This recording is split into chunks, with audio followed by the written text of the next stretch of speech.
Tingginya angka kematian akibat pandemi COVID-19 yang terjadi hampir di seluruh provinsi, yakni 33 provinsi di Indonesia, masih menjadi tantangan besar bagi pemerintah. Di mana berdasarkan data per 22 Agustus, hanya Kalimantan Tengah yang mengalami penurunan kematian, yakni 0,03% dari 2,91% pada minggu sebelumnya.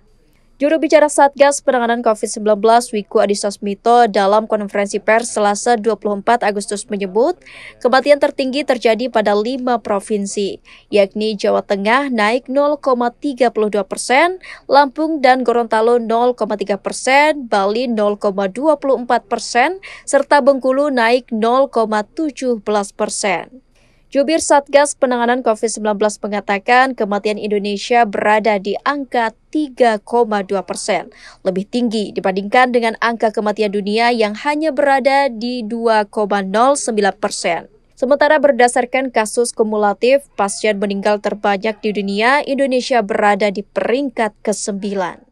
Hal ini menunjukkan bahwa secara umum problematika kematian nasional akibat pandemi COVID-19 masih menjadi tantangan yang belum terselesaikan.